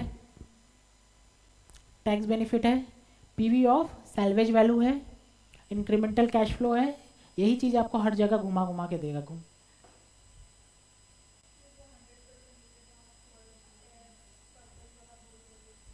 हाँ, वो थोड़ा एडिशनल है जो सोचना पड़ेगा, लेकिन दो चीज़ें, या तो डेप्रिसिएशन का फ़ायदा मिलेगा या फिर 100% टैक्स का, है कि नहीं? अगर 100% अगर नहीं दिया रहता तो क्या एस्टिमेटेड लाइफ दिया हुआ है, ठीक है, सैल्वेज वैल्यू भी दिया हुआ है, डेप्रिसिएशन निकालते और ऐड करते, पता ही आपको कहाँ डेप्रिसिएशन ऐड करना पड़ता है। ठीक है, ऑनलाइन क्लास समझ में आ रहा है?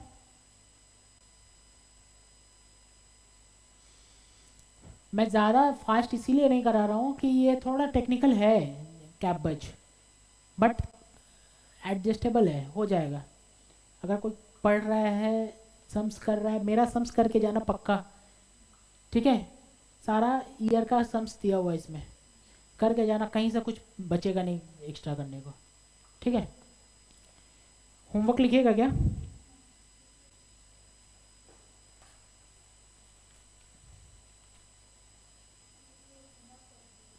अच्छा, ये वाला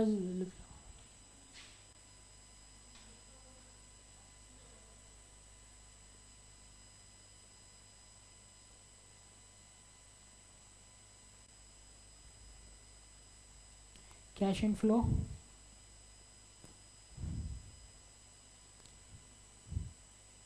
कैश आउटफ्लो, हो गया? 3 हो गया था, 4 हो गया, 5 हो गया, 5 हुआ, 5 से होमवर्क दिए थे ना इस बार। 6 हो गया, 7 का नहीं हुआ, देखो 7 में 1 हो गया था ना, हमको याद आ रहा है। अच्छा देखो, एमएल लिमिटेड विशेष two mutually exclusive proposal acquire a machine, दो म्यूचुअली एक्सक्लूसिव है, ठीक है? Machine M and machine N considered costing 2 lakh का कॉस्टिंग है मशीन एम का और मशीन एन का। एस्टिमेटेड लाइफ देखो 5 साल 4 साल, इसका मतलब कौन सा सम्स है?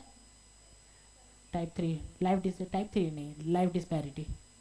टाइप छोड़ दो, टाइप क्या, ठीक है मैंने लिखवा दिया जाए डिफरेंट थिंग, लेकिन technically you should tell life disparity का सम्स है। तो आपको पता है कि आंसर किस में देना है? एनपीवी में नहीं, इक्विवेलेंट एनुअल एनपीवी में, ठीक है? Both having nil salvage value, anticipated cash inflow सबका दिया हुआ है, कैश इनफ्लो दिया हुआ तो एनपीवी निकल जाएगा, डिप्रिशिएशन भी ऐड करना होगा। अच्छा, डिप्रिशिएशन ऐड करना होगा कि नहीं करना होगा बताओ?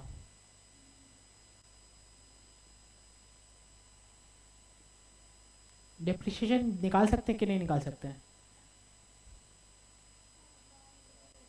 निकाल सकते हैं, लेकिन ऐड करेंगे कि नहीं करेंगे?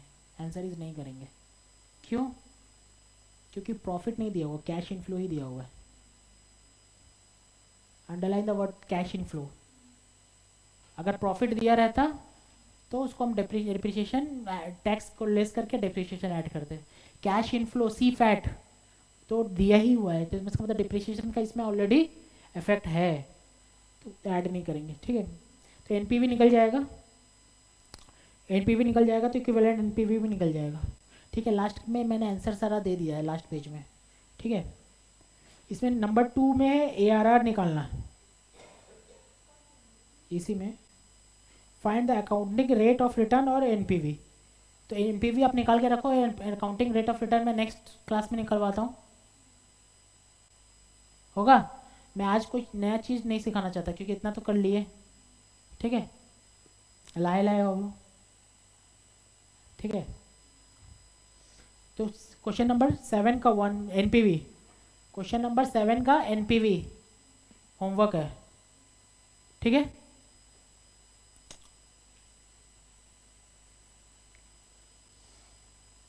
क्वेश्चन नंबर 8 बचा हुआ है।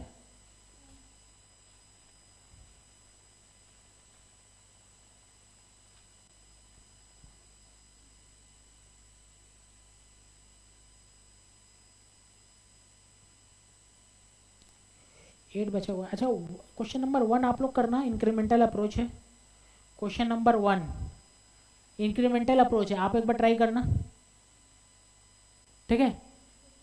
1 इंक्रीमेंटल अप्रोच है।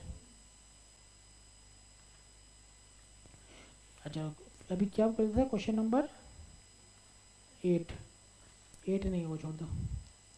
9 देखिए, 9 हो गया था। मैंने क्या, आप किसी ने क्वेश्चन किया था, सर ये 22% और 25% क्यों नहीं ले सकते,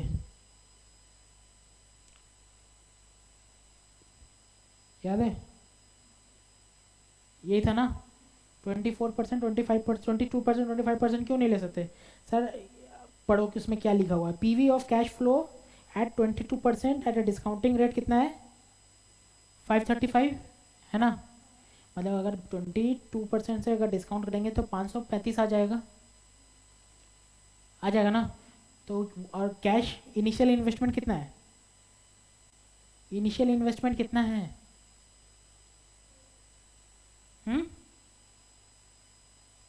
कितना इनिशियल इन्वेस्टमेंट नहीं दिया हुआ है क्या, 535। और आपको बोला है कि 22% से डिस्काउंट करेंगे तो 535 आ जाएगा। इसका मतलब क्या हुआ, इसका मतलब ये हुआ कि 535 से ही डिस्काउंट करेंगे तो 22% से डिस्काउंट करेंगे तो 535 आ जाएगा। और इनिशियल इन्वेस्टमेंट भी 535 है, इसका मतलब वो क्या है, आईआरआर है। अरे समझ में आ रहा है। बोला 22% से डिस्काउंट करेंगे तो 535 आ जाएगा, और बोला है कि इनिशियल इन्वेस्टमेंट भी 535 है। इसका मतलब कि जो डिस्काउंट रेट से इनिशियल इन्वेस्टमेंट ही आ जाए तो वो तो आईआरआर है ना। ये तो लिखा है ना सम्स में, अरे लिखा है सम्स में ना। ओ, वहाँ पे लिखो, सम्स में नहीं लिखा है। एडिशनल इन्फॉर्मेशन लिखिए, PV of a project A cash flow at 22% at discount is ₹535। Sums में लिखिए इज ₹535 और नीचे में इज ₹135, ठीक है। अब आ रहा है, तो अब पता चल रहा है कि सर अगर 535 से पुल करेंगे, 22% से पुल करेंगे तो 535 ही आ जाएगा, तो वो आईआरआर ही है। क्वेश्चन में क्या बोला था देखो,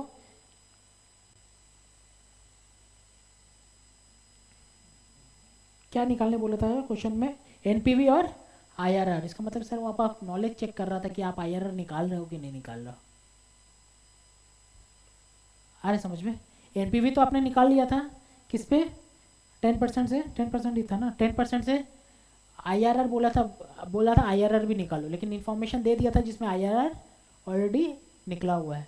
तो आप आईआरआर निकालते, एग्जाम में अगर किसी को नहीं पता आईआरआर ही निकालेगा ना, तो आईआरआर निकालने की ज़रूरत नहीं है। अंडरस्टूड। कौन कौन सम्स हो जा रहा है ना, टिक करना। वहाँ पे आप 9 किए थे ना, 9 में वहाँ पे लिखिए जाके सब कॉपी में लिखिए। आपने 9 किया था ना आपने एनपीवी, उसमें तो एक ही टॉपिक था ना, एनपीवी करने बोला था मैंने, आईआरआर बोला था छोड़ दो, मैं अभी नहीं समझा पाऊंगा बिकॉज उस दिन मैंने आईआरआर समझाया ही नहीं था, ठीक है, इसलिए बोला था छोड़ दो। तो वहाँ पे लिखे सम्स में एज पर क्वेश्चन, जगह नहीं छोड़ा था क्या आप लोगों ने, as per question PV of project A at discounting rate of 22% is 535, it means it is a IRR of the project. PV of a project discounting at 22% is 535. It means it is a IRR of the project. ठीक है. Similarly, project B के लिए भी लिख लेना. Similarly, the PV of project B discounting at 25% is 135.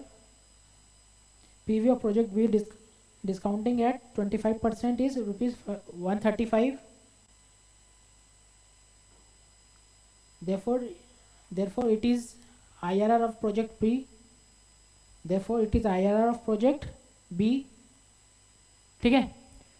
तो IRR पूछा था और NPV पूछा था. तो ये टेक्निकली आप लोग समझते हैं कि नहीं आ रहा है, ये पूछना चाह रहा था. ठीक है. नहीं दिया था एग्जैक्टली. ठीक है. I will rectify. इसलिए मैं तो बुक लेकर रखता हूँ ना. पता नहीं क्या छूटा, क्या गलत हुआ. ठीक है. नंबर 10 ट्राई करना. होमवर्क 10.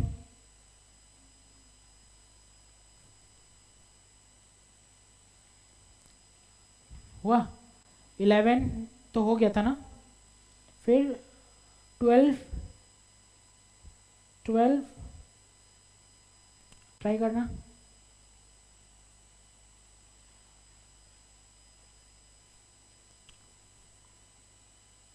थर्टीन हो गया था ना. हाँ ठीक है. वो मैंने होमवर्क दिया था लेकिन 13 ना. 12 हो गया ना. 13 मैंने ऑलरेडी होमवर्क दिया था. तो उसके बाद 14 ट्राई करना.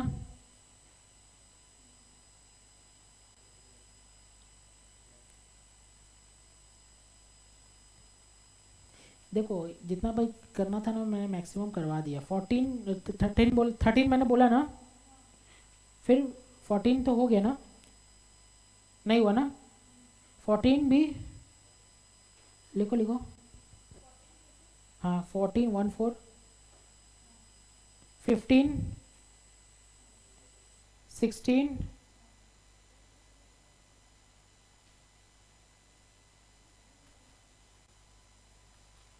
17. बस और नहीं यार. बहुत कितना सम है टोटल. अभी आधा भी नहीं हुआ है. आधा हो गया ना. ठीक है. ट्राई करना. नहीं आ रहा है उस जगह को राउंड करके छोड़ देना कि इस जगह पे पूछना, इसमें समझ में नहीं आ रहा है. ठीक है. लेकिन अटेम्प्ट लेना. अटेम्प्ट लेने से ना आपका अंदर का ना मतलब कि क्या बोले ना, तो अंदर का ही तो ग्रोथ ही आएगा कि हाँ मैं ले सकता हूँ अटेम्प्ट. इस जगह पर अटक रहा था. ठीक है. ऑनलाइन क्लास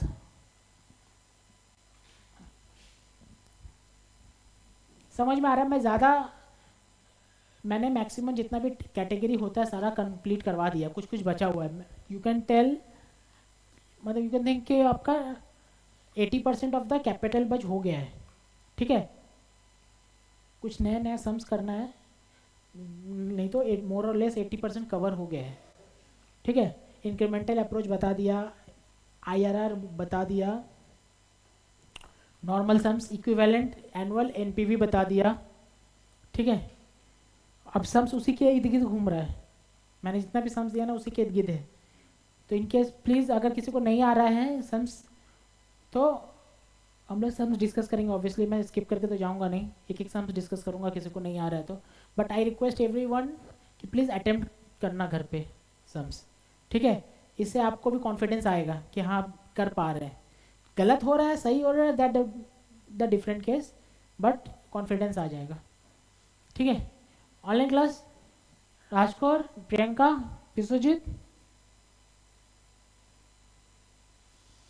चलो थैंक यू. क्योंकि ये this is the last topic जो बड़ा है. उसके बाद कुछ बड़ा नहीं है. सब छोटा छोटा है. वो भी छोटा है भाई.